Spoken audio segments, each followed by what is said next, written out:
Champions League football is secure. We finished in the top four.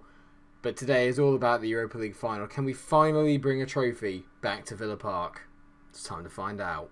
Hello all, MikeRo here. Welcome to another episode and the Season 6 finale of my Aston Villa FM19 save. Like I said, today is all about the Europa League, where we take on Arsenal in Europe's second tier competition. For all the good work that we've done in this save, we have yet to win a trophy here at Villa, so today marks a very big opportunity to finally bring in some major silverware.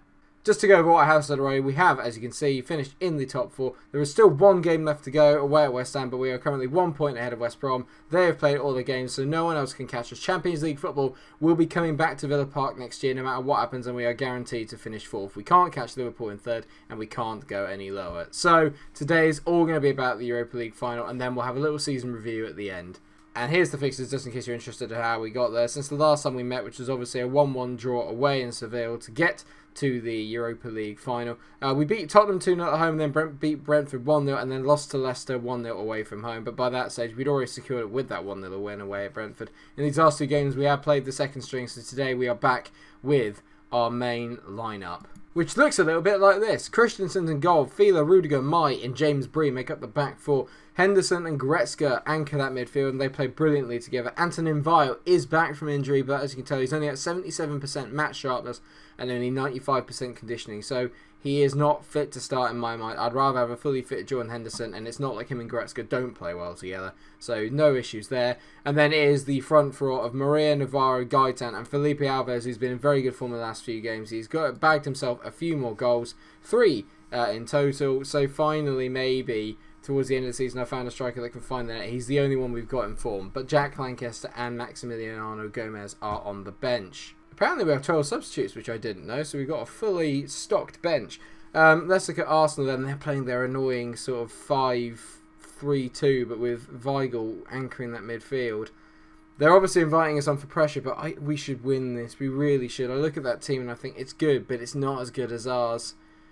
Come on, boys. We've got to do this. It's well versed how annoyed I am when I play Arsenal. We've seen many episodes where it's not gone well. I've gone with the media and said that they have given us a lot of credit, so let's go and put a worthy display. I probably should have said I expected to win the trophy. The media thing never really works well. Away we go. It's undoubtedly the biggest game of the season for us, and like I said, you cannot underestimate just how important getting a trophy is for this Villa club. For all the good work that we've done while we've been here in charge of the club, for all the promotions and all the high finishes and all the over expectations that we've beaten, it's safe to say that without a trophy, it doesn't really mean a lot. As Navarro hits it just over the bar and it's been a decent start, it doesn't mean a lot if none of it translates into silverware. You don't remember teams that finish 5th or 6th or 4th. You remember trophies.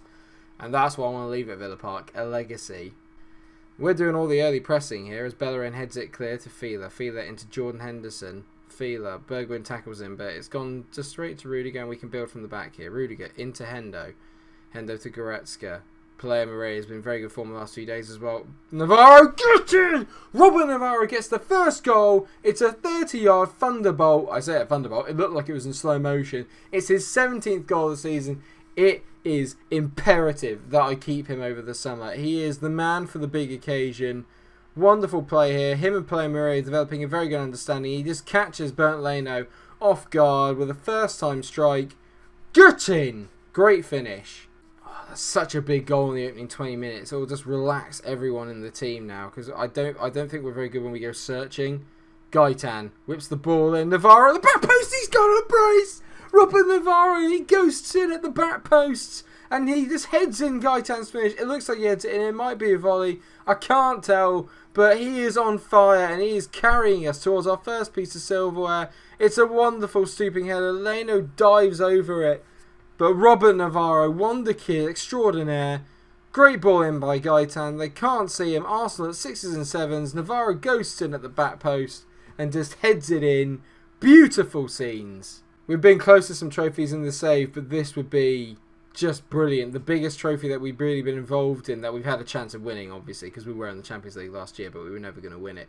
And the fact that we're just kind of demolishing them in this final is just... yes, I'm so pleased. I'm so pleased.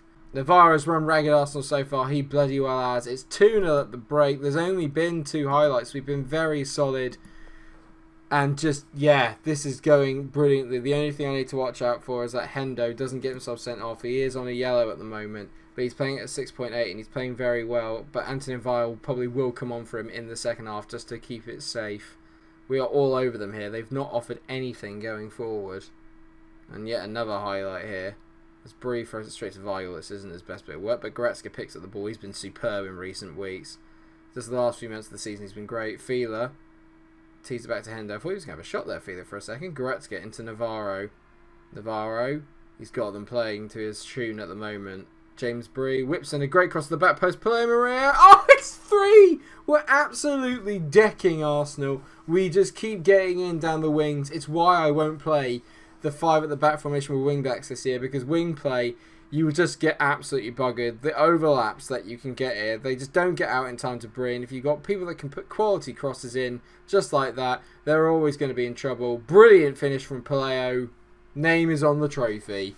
Okay, so I made a couple of changes. Viola's come on for Jordan Henderson, and Maximiliano Gomez has come on for Felipe Alves up front. See if we can get him a goal. Alves hasn't played badly today, but he's not really got a goal. But more importantly now is all about just seeing this out. I really want to give Jerry Tossum a run out, but it would mean taking Navarro off, and he's been absolutely brilliant today.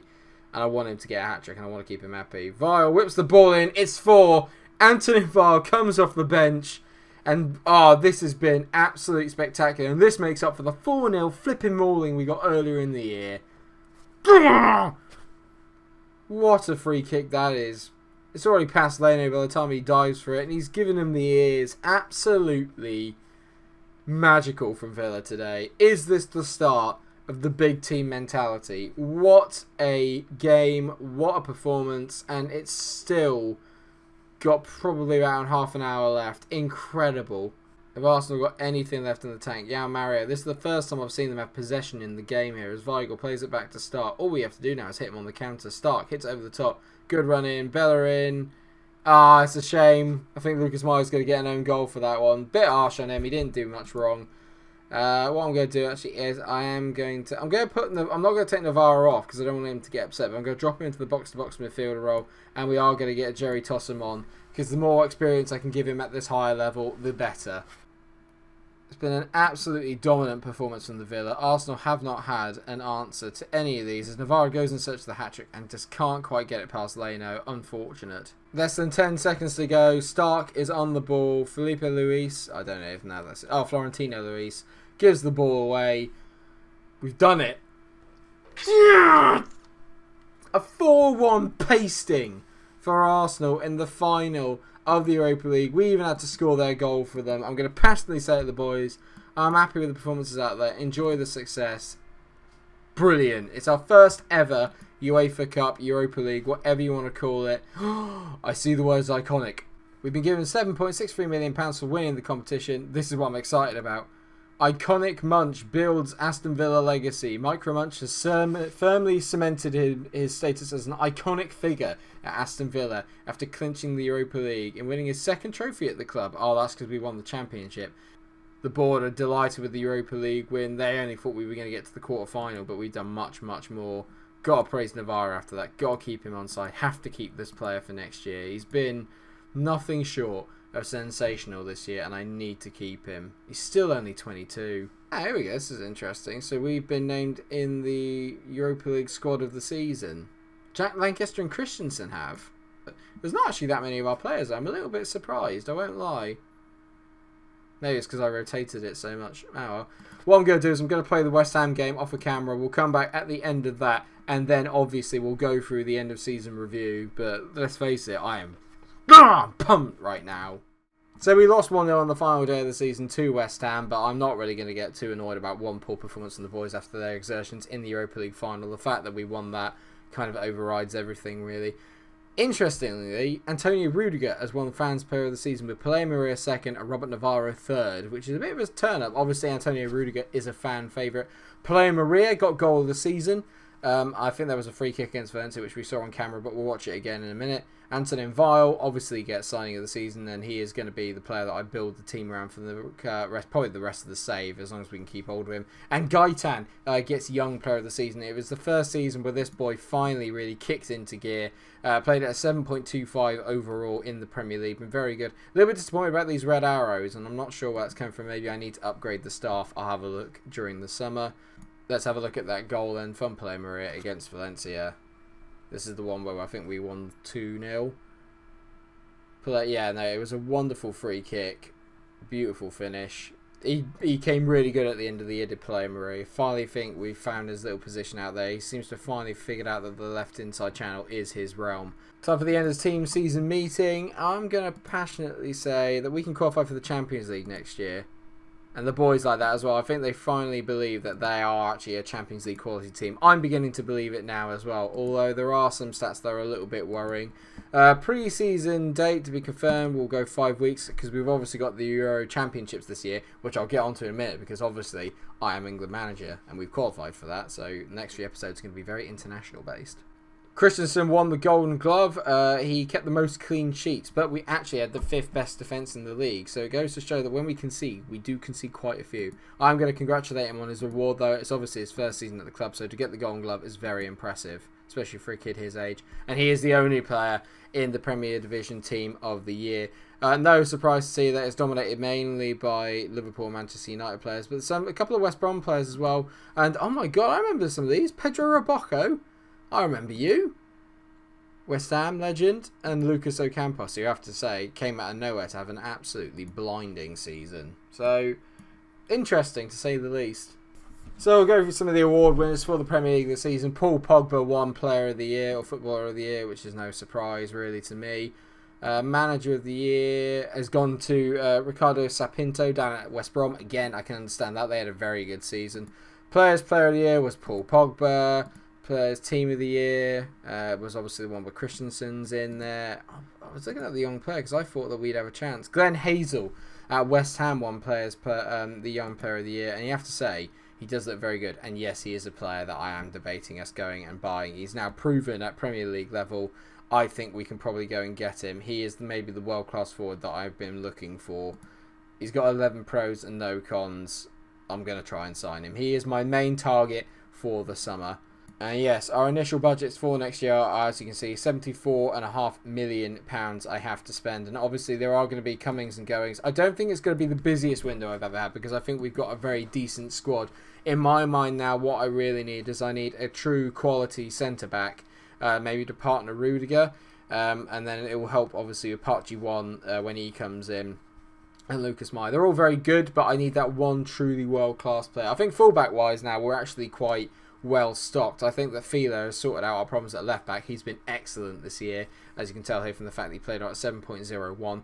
And then Klosterman's filled in nicely at right back. It's still a little bit of a sore area, but James Bree's playing out of his skin at the moment as well, playing at 7.2. So maybe all is not lost, but as I've said before, the one place that I think it's the sun come out again. We'll just have to live and deal with it. I think obviously what we really need then is a centre back and an out and out world class centre forward. We get those in, I think we fix a lot of the issues. You've got to remember, we've got a lot of wonder kids in this team as well. So 1 year on, and I think there'll be players that are even better, like your Pelea Marias, your Jack Lancaster, your Santiago Gaitans, your Robert Navarro's, Antonin Vile. All of those players will be better for next year. Our top goal scorer was Maxi Gomez, who we brought in, but Robert Navarro also chipped in with 18 goals, and Pelea Maria with 15. Jack Lancaster only getting 11, but obviously played more of a bit part role this year. Gaitan was very good. He came in and played, got 7 goals, 11 assists. But then Felipe Alvarez also got 7 goals and 12 assists, so like half of his were in the Europa League, probably against weaker opposition. So it's a bit of a mix and match at the moment. Like I said, for me, I think we need a little bit of strengthening, but we don't need too much. Next year has to be the year where we really, really solidify getting the Champions League. Like, we comfortably get top 4. So there shouldn't be a fight about it. If anything, we should be pushing on against those Liverpools and Manchester Uniteds of the world and really going toe-to-toe with them in the big games. Hopefully we'll get through the group stage of the Champions League, because last year, obviously, last time we were in there, we got absolutely spanked. This time we're going to go in there as Europa League champions. We'll have a Super Cup to play for. It's a very, very exciting time if you are Villa manager, which I am, and if you're a fan, which I'm hoping that you are too. Thank you so much for watching the episode. I hope you have enjoyed it. If you have, then please do like, share and subscribe. Make sure you come back for the start of Season 7 where there will be new business. But between now and then, it is the Euro Championships and I will be playing as the England manager in my first big international competition. That might dominate most of next week's videos. But we'll see, because I could go out early. Well, we never know. Gareth won it, so hopefully I will too. We'll see. Thanks so much for watching the video. Please do like, share and subscribe. And until I see you for the start of Season 7 and at the Euro Championships, stay cool.